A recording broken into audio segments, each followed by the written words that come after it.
Thank you, Ankur. Good evening, everyone, and thank you for joining the call.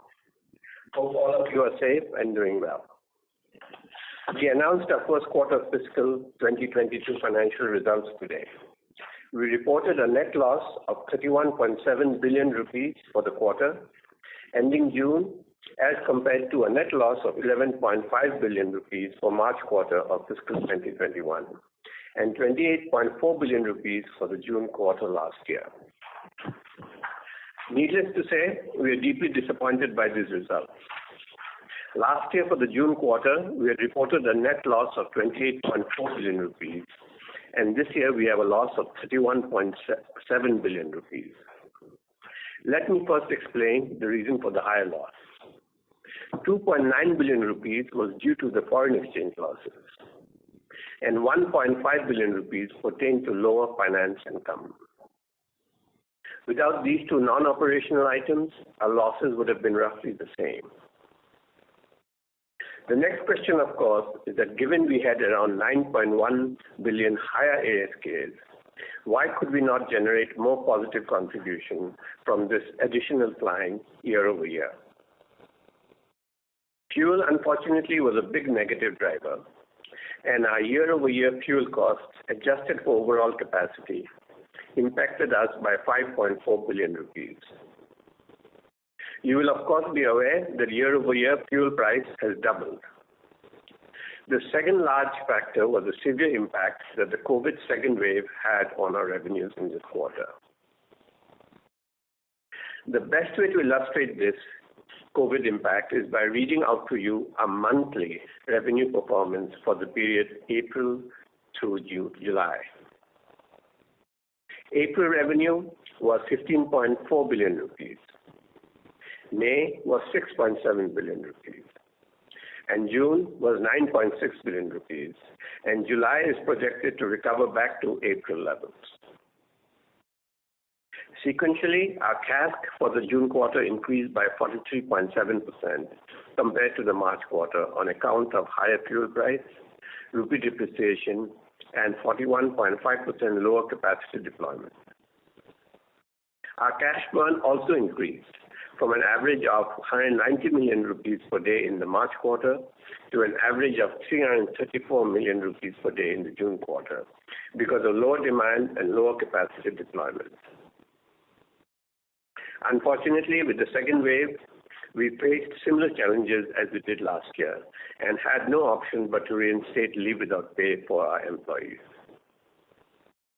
On the cash side, we continue to look at ways to bolster our balance sheet through various sources of funds and have also obtained shareholder approval to raise up to 30 billion rupees through QIP. We ended the quarter with a free cash of 56.2 billion rupees. In the near term, our primary focus remains on adding capacity so that we can get back to pre-COVID levels as quickly as possible. Currently, we are restricted to 65% capacity deployment, but we are in continuous dialogue with the ministry, and we are hopeful that we will see a gradual relaxation of these restrictions. Of course, the additional capacity will have to be tempered by the reality of COVID-impacted demand, so that we are always covering our variable costs and generating cash to cover the fixed costs. Scheduled international operations remain challenging, and our short-term focus is on increasing the capacity deployed through air bubble arrangements and charters. As we have reiterated throughout the pandemic, our focus is to manage our cash levels, improve our cost structure, run a high-quality airline with highly engaged employees, and position ourselves for the future.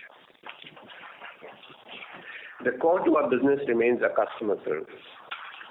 Some of the key accomplishments during the quarter are: number one, globally, IndiGo was ranked as the third most punctual airline by OAG ranking for January through June. Domestically, we have been ranked as number one in OTP consistently for the past 4 quarters. Our customer complaint rates in the June quarter were the lowest at 0.1 complaints per 1,000 passengers, as compared to the rest of the industry average of 1.09 per 1,000 passengers. We have been felicitated India's best place to work in transportation by Great Place to Work Institute. While the impact of the COVID second wave has been severe on both the income statement and our cash flow, we are pleased to see that as COVID numbers decline, travel revenue also rebounds quickly. This has obviously been a very bad quarter, and the key question in investors' mind must be, when do we start seeing light at the end of the tunnel? Given the vaccination rates, a reasonable scenario is that the third wave will be relatively flat, and as such, we hope to be at 100% of pre-COVID domestic capacity by the end of the year, after which we can hope to return to normalcy on revenue. And with that, let me hand over the call to our CFO, Jiten Chopra. Thank you, Rono, and good evening to everyone. Hope all of you are safe and doing well. For the quarter ended June 2021, we reported a net loss of 31.7 billion rupees compared to a net loss of 11.5 billion rupees for the quarter ended 30 March 21. We reported a negative EBITDA of 13.6 billion rupees compared to an EBITDA of 6.5 billion rupees in the quarter ending March 21. In the March quarter, we operated at 75% of pre-COVID capacity, but during the June quarter, we operated at only 44% of pre-COVID capacity. Such lower capacity deployment has negatively impacted our performance matrices. Some of the key variations from March quarter are: we operated at a load factor of 58.7%, a reduction of 11.4 points. Our RASK reduced by 16.4%, primarily driven by reduction in our load factors by 11.4 points and reduction in our yields by 5.7% to 3.48 rupees. Our fuel CASK increased by 8.5% compared to a 12% increase in average ATF prices on a sequential basis. Our CASK ex-fuel increased by 56%. The update on our cash position is as follows. We ended the March quarter with a free cash of 71 billion rupees. On average, net cash burn during the quarter was 334 million rupees per day. At the end of March quarter, we had announced liquidity initiatives aggregating INR 45 billion rupees.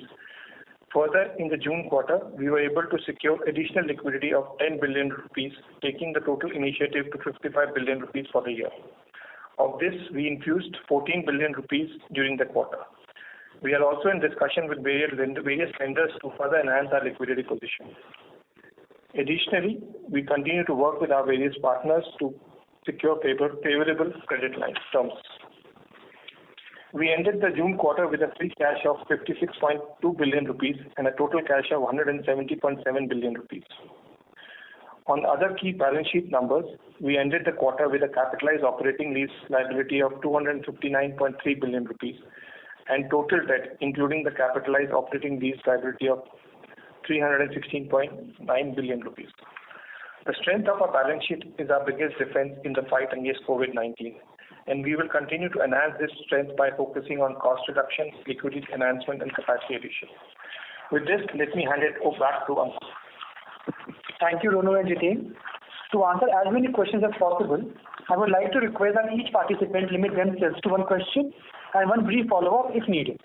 And with that, we are ready for the Q&A. Thank you very much. We will now begin the question and answer session. Anyone who wishes to ask a question may press star and 1 on their touchtone telephone. An operator will take your name and announce your turn in the queue. Participants are requested to only use handset while asking a question. Ladies and gentlemen, we will wait for a moment while the question queue assembles.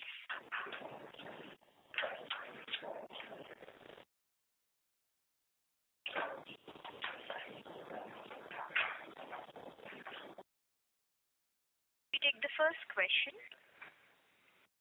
from the line of Amit Shah from BNP Paribas. Please go ahead.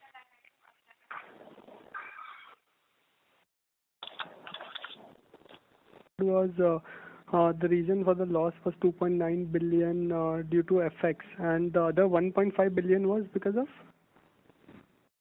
lower interest income. Okay. And also for July, what is the revenue trending at? I missed that number. Like we said, we gave you the April number, And then we said July looks like it will be similar to April. Okay. Okay, that's it. Thank you so much. Thank you. Sure. The next question is from the line of Binay Singh from Morgan Stanley. Please go ahead. Hi, team. Thanks for the opportunity. Actually, had two questions. Firstly, on the quarter, we've seen increase in staff costs. Could you talk a little bit about that on a sequential basis? Along with that, we've also seen ancillary revenues as a percentage of revenues go up. So any sort of a one-off or anything on that? And secondly, any outlook on the second quarter? Typically, we see that Q2 is the weakest quarter in every financial year. So this time, as things are opening up, crude prices are high, are airlines able to pass on the crude pressures, or yields are actually trending down? If you could comment on that. Thanks. Yes. So regarding the seasonality, we think COVID has sort of trumped seasonality by a big factor. So really it depends on how COVID is performing. And as you know, COVID has, the numbers are coming down. They're stalled at about 40,000 cases a day. We hope they continue to drop. So really we think that seasonality will be a factor once we get back to normal, but not for now. Now, to the other question of staff costs, part of it has to do with mostly driven by pilot costs. What we're doing with pilot training, where we're holding people. As you know, we had a lot of people coming in from other airlines, and they were in training for a long time. Now they're coming out of training, and there's a little bit of cost increase because of that. Those were your two questions, I think, seasonality and staff costs. And also on the ancillary revenue, like if I look at the ancillary revenue for the quarter, it's only 26% below your best ancillary run rate. So what's happening there? Ancillary is actually doing well in terms of cargo. So when you're comparing it to which quarter, how are you saying 26% less? Or if you could just share the cargo number within that, that how much will be cargo now for you versus same quarter last year, something on that. So ancillary revenue number is actually not less. If you look at the capacity, which is, I'm sure you're looking at sequentially, right?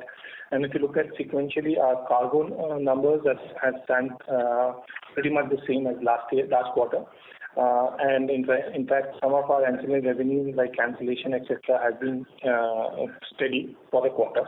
So if you look at from a capacity perspective, though our capacity has fallen from last quarter, but we're still holding on good on the ancillary revenue because of cargo and these and other initiatives. Okay, thanks. I'll come back in the queue. Thank you. The next question is from the line of Varun Ginodia from Ambit Capital. Please go ahead. Hello. Yes. Good evening, everyone. Thank you for giving an opportunity. I have two questions. One is on the yield side. So passenger yields, they fell sequentially despite fare bands in place and government also increasing the lower end of the fare bands in the month of June. So if you can throw some color there, what were the drivers behind lower passenger yields? And the second question is on the lease rental side. That number, looks to be much higher compared to the activity that we did in 1Q FY22. So if you see 2Q FY21 was a year where we posted similar revenue, but the lease rentals were much lower. Plus we also had disposals of CO happening in this quarter. So why this number appears to be high on the higher side? So if you can just give your thoughts on these two. So first on the yield side, clearly COVID impacted the yield a lot. And really it was again a May phenomena, which really hurt us. So through February, as you know, things were looking better, things were going okay. And then once COVID-2 hit, the traffic really dried up. And when traffic dried up, the yield dries up too. As far as lease rentals, if you're looking at comparing it to the revenue, two things have happened. We have obviously taken delivery of new aircraft, and at the same time, our returns were impacted by COVID. So we had a number of redeliveries that were slated, but they fell short because many of the MROs were closed, and therefore our overall lease costs would be higher, yes. Okay. Okay. I also want to say though, but as the COVID is disappearing, the least we are pushing out these redeliveries at a faster rate, and by the end of the year we hope to catch up again. Okay. So historically, I believe this number is like 0.8, 0.9 rupees per ASK. Is that a fair way to look at it on a longer term basis, or will this trend up as we take deliveries of the new aircraft? Well, if you're comparing it to revenues, we are absolutely sure when we get back to normal revenues, the lease costs will not be a factor. Right now, clearly revenues are subdued, lease costs remain fixed, and redeliveries have slowed down. So that is the issue. Once we get back to redeliveries being pushed out, which will happen, we get to more international flying particularly, then the lease cost per revenue will be back to normal, yes. Thank you. Thank you so much. So, Kinodia, does that answer your question? Yes, yes. Thank you. Thank you so much. Yeah. The next question is from the line of Deepika Mundra from JP Morgan. Please go ahead. Hi, good evening, and thanks for taking my question. So, firstly, on the liquidity, could you give a broad breakup of the 50 billion of liquidity for the year?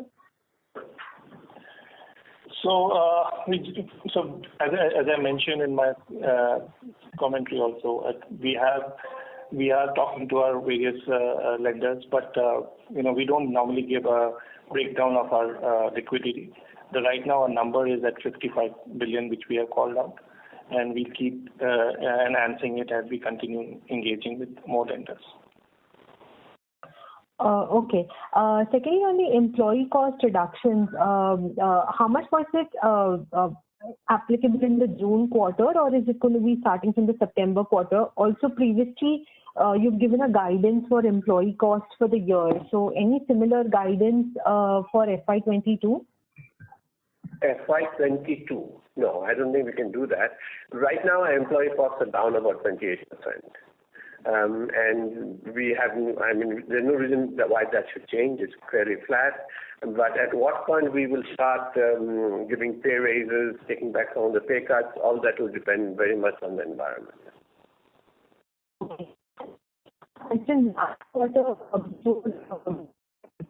Sorry, you're cracking up. We can't hear you. Hear me now? Yeah. Hello? Yes. As for last quarter, before we were hit by the second wave, you all were fairly constructive on the yield, in line with the traffic recovery. Could you give some color on that front for the next few quarters, and whatever you may have? Excuse me, are you asking about what is the color on the traffic forecast? Is that what you're asking? You were fairly constructive on yields. We can't hear you. Okay, I'll join back in the queue. Thanks. Okay, sure. Thank you very much. We take the next question from the line of Arvind Sharma from Citigroup. Please go ahead. Yeah, good evening, sir, and thanks for taking my question. Sir, first question, a more structural one. Indigo is a market leader with almost 54-58% market share. But despite that, and given the cost pressures from the fuel side, the yield has been rather soft. So, do you think that as traffic comes, the yield would be at least relatively higher than other players?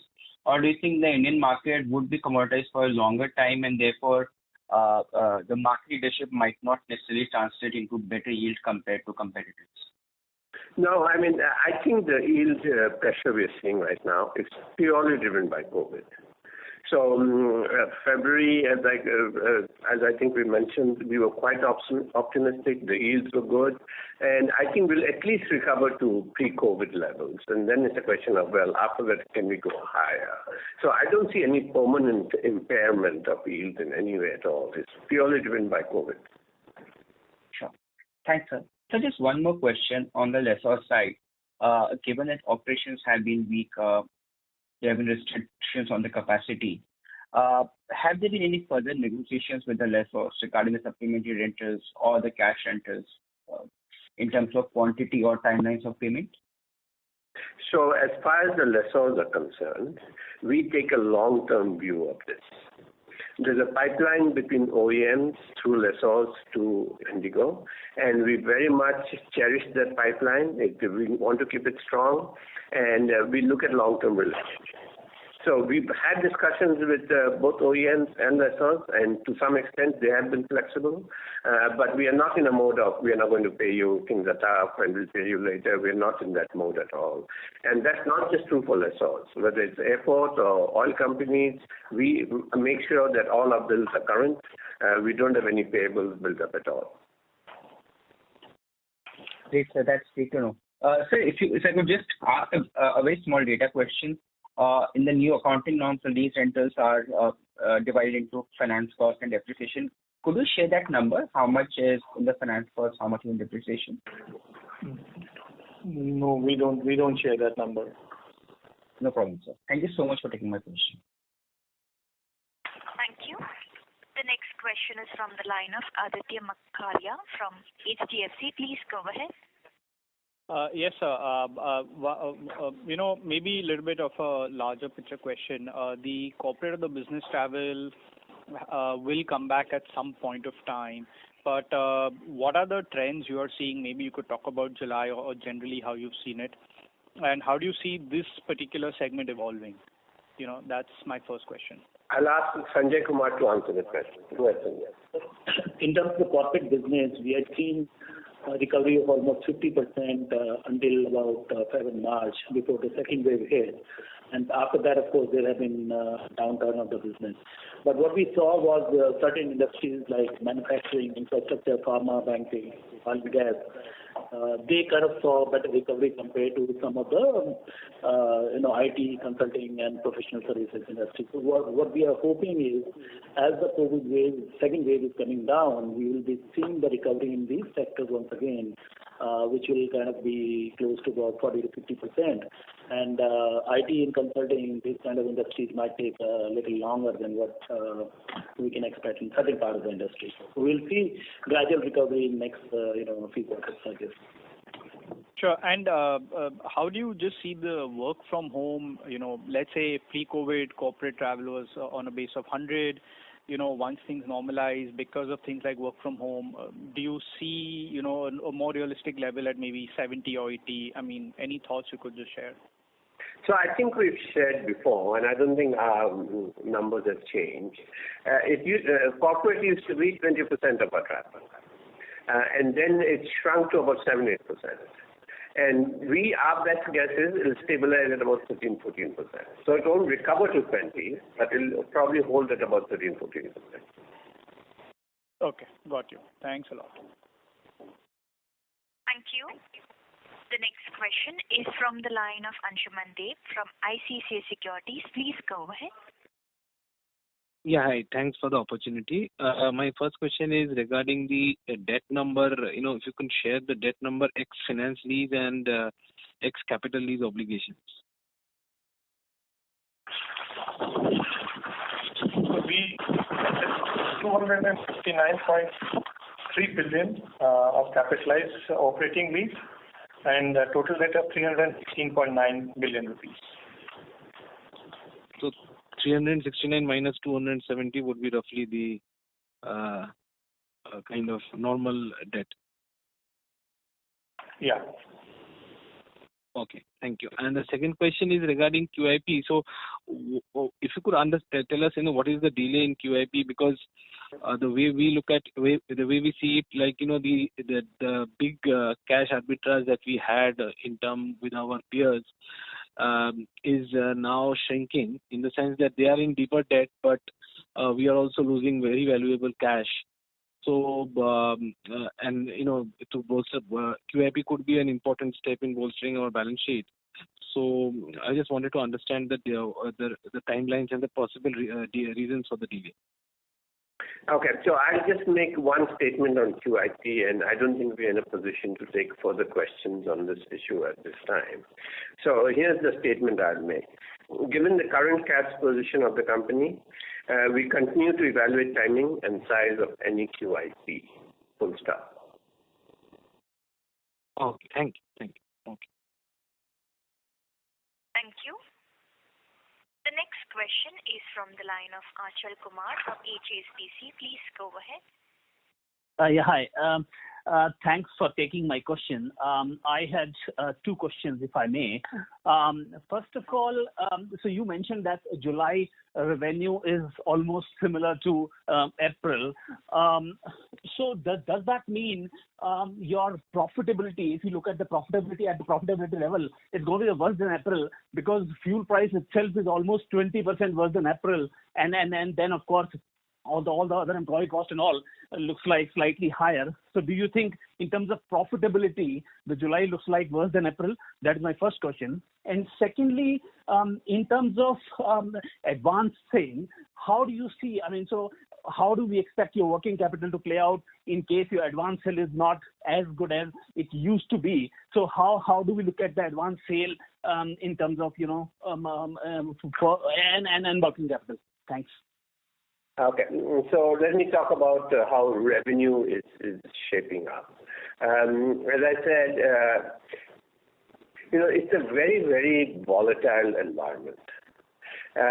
We get periods in which we are quite optimistic, then we go to pessimistic, then we become optimistic again, and all within a very, very short period of time, very compressed cycles. And it's really all driven by the COVID numbers. If you want to know what's going to happen to our revenues, if you just track the COVID numbers, you'll get a very good sense of it. So May was, I don't know how to say what's the right adjective. It was distressing in terms of how quickly the revenue shrunk.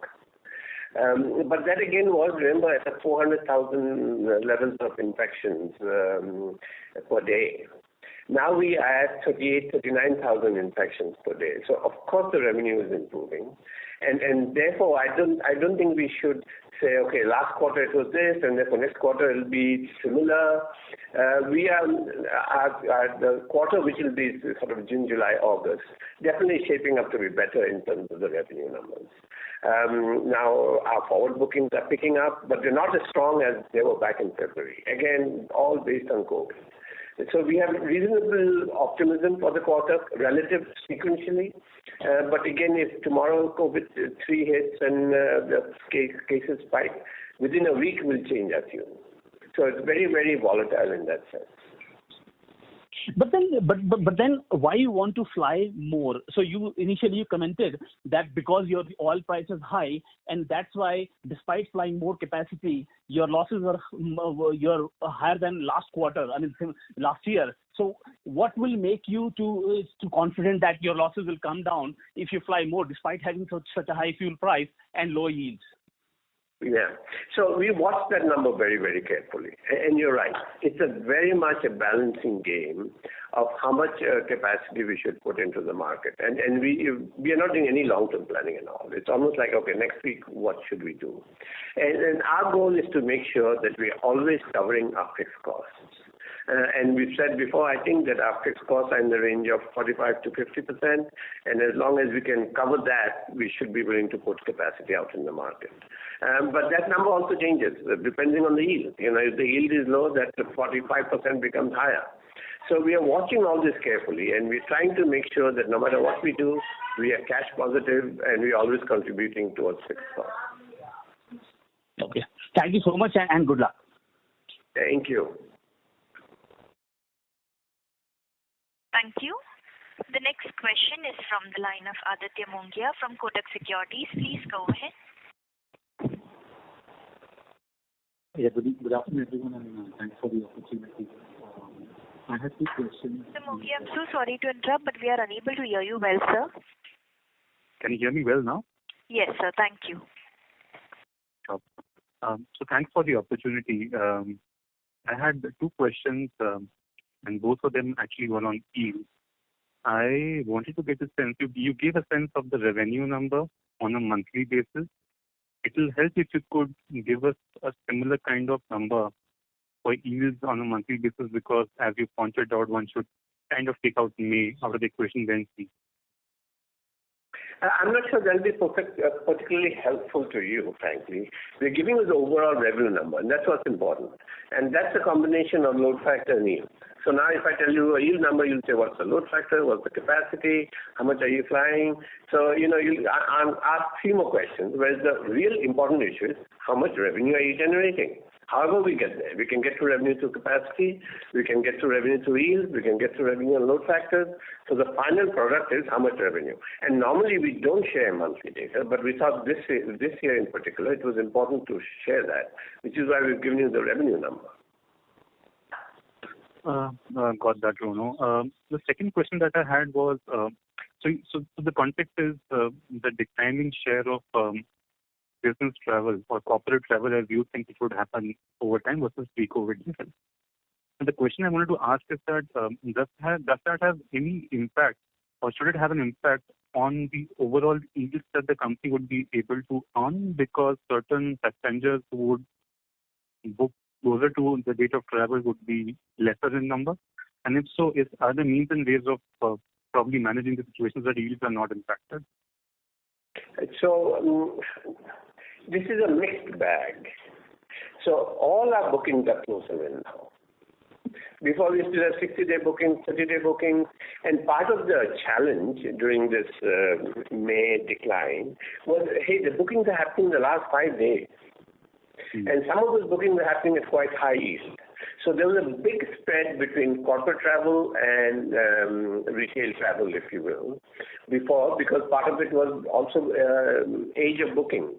Now that everything is compressed, the yield difference between business and retail has also been compressed.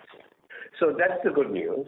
Also, as we've said, travel in India is among the lowest yielding in the world. So there's not much room for yields to go any lower. They can only inch up slowly. And then we're talking of India growth story and the middle income. So I'll have to say in a very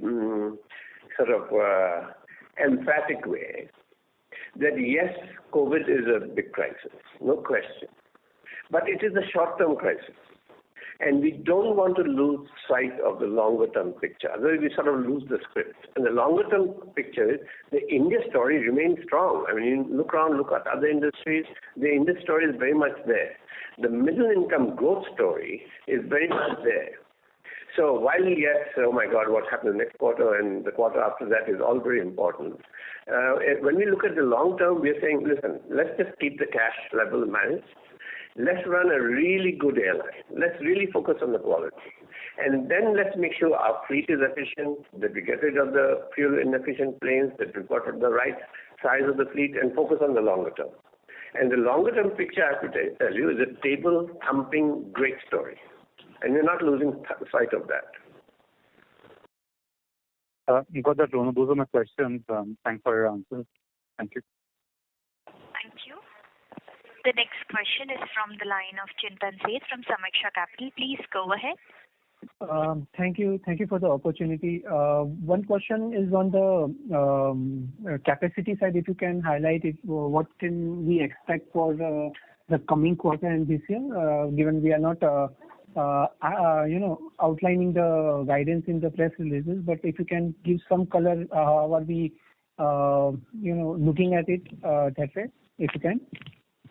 So, broadly speaking, we are at 65% of pre-COVID capacity. That's dictated by the ministry.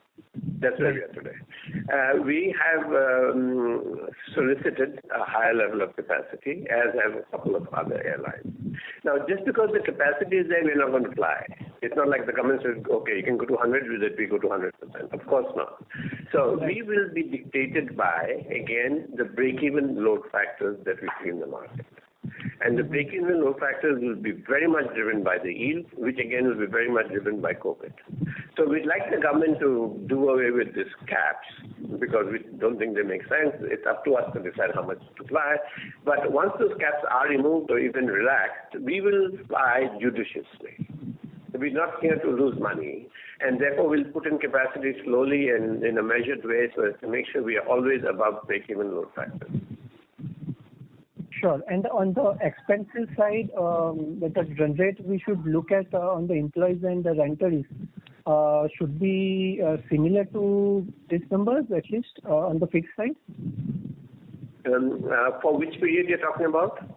For the upcoming quarters? For the upcoming quarter. Lease costs, roughly the same, I would say. We get some new airplanes in, we push some old airplanes out, and the lease cost should remain roughly the same, yeah. Sure. And lastly, the timeline of retiring all the CEOs will be December 22, right? For the remaining... Wolfgang will take that question. Only is operational. No, CEOs, when will they get returned? Okay. So CEOs will be all returned in about 2 years. And all CEOs will be out and we will have by December. And that's our plan. And there might be some CEOs left, but not very many. And you also see that the lease returns, after COVID crisis was there until the end of last quarter. Now we see the whole situation stabilizing, MROs have started working again. So we see good that, as Roman has mentioned, will be a catch-up situation on the lease returns. It will also help us to bring our lease costs stabilized. And again, while we have been slower than planned, we've still been returning the CEOs at quite a good pace. And as we do that, both our lease costs will come down and our maintenance costs come down, which is the other good thing. True. That's all from mine. Thanks and all the very best. Thank you. Yeah, let me also clarify here, the CEOs lasting by December 22 as the one translation. Modernize Thank you. The next question is from the line of Joseph George from IIFL. Please go ahead.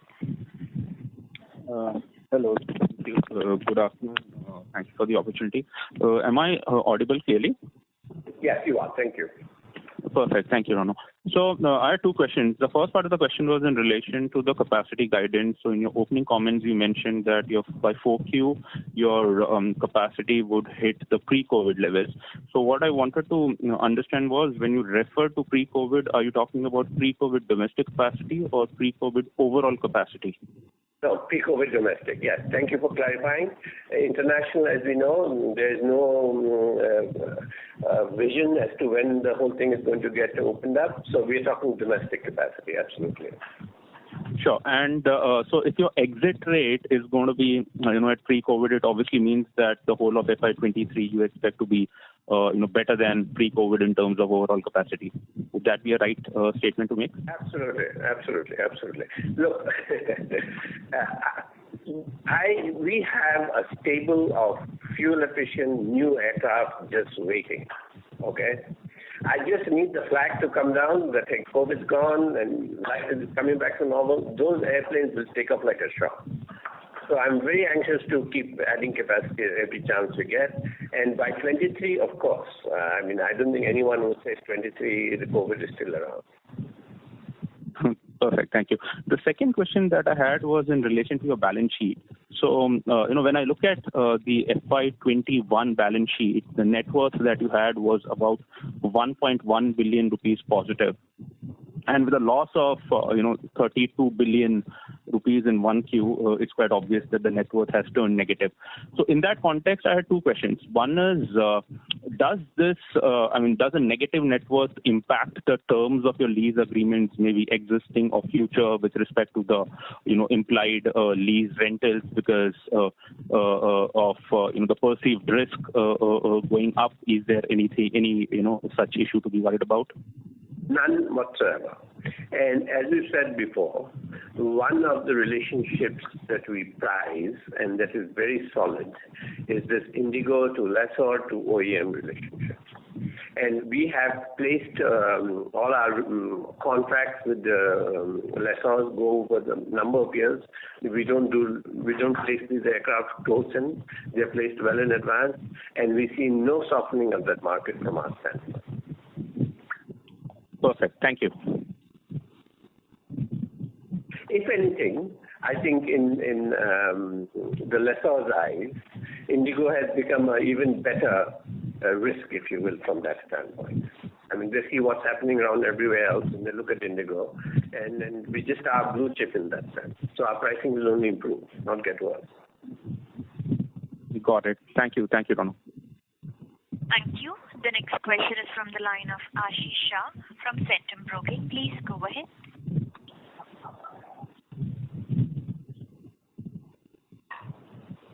Mr. Ashish Shah, you may please go ahead with your question. Yeah, sorry. Am I audible now? Yes, you are. Thank you. Yeah, sorry for the earlier thing.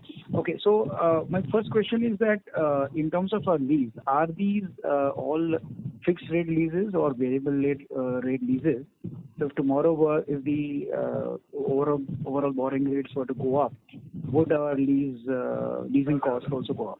Absolutely not. These are long-term contracts. Okay, so they're not susceptible to the increase which happens in the other way. When things were tough, we didn't reduce the rate. So again, that's the relationship. We're not looking at transaction. We're looking at relationship. Right. Fair enough. Okay. Secondly, there has been a lot of questions around the yields. My one point is that when the DGCA comes and says, or the ministry comes and says that we are increasing the floor of the fares by an X amount, does that reflect into the yields that you get in the market? Or, somehow while the ministry dictates certain terms, but in practice, in commercial terms, you do not see that yield going up in the market? I'll hand the question back to Sanjay Kumar. So obviously, there is a reflection of the fare revision by the DGCA in our yields from time to time. As and when the fares have been kind of revised upward, there has been some kind of impact on the overall yield.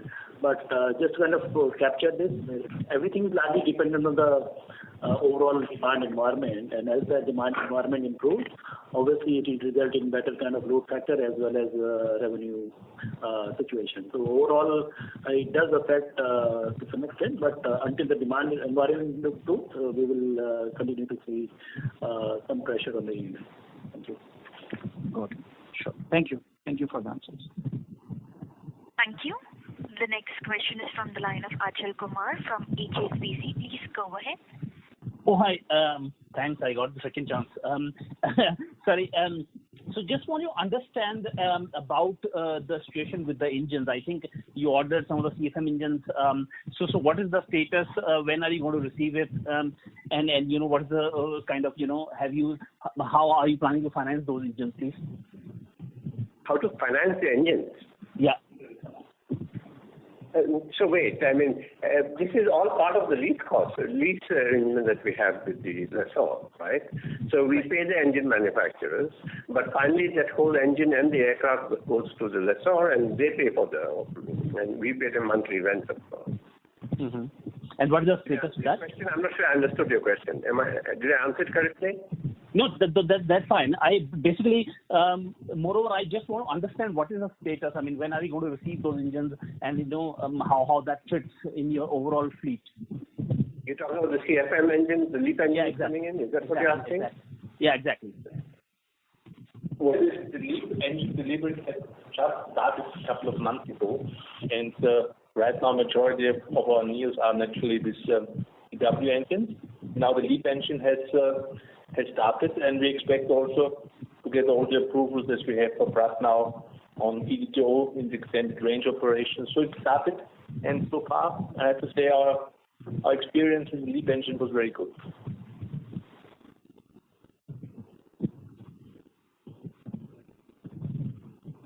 Okay.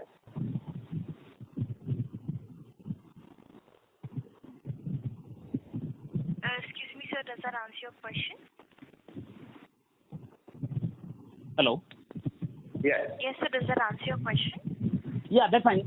Sorry, last one, if I may. So now, how confident are you in terms of reaching back at the February 21 traffic levels in the quarter to December, which you were quite confident last time, and you said that you believe that you will reach at that level during the last quarter. Now, of course, the traffic has recovered, but from here on, we are at almost like 160,000 passengers to reach 320,000, so it's just double. How confident are you?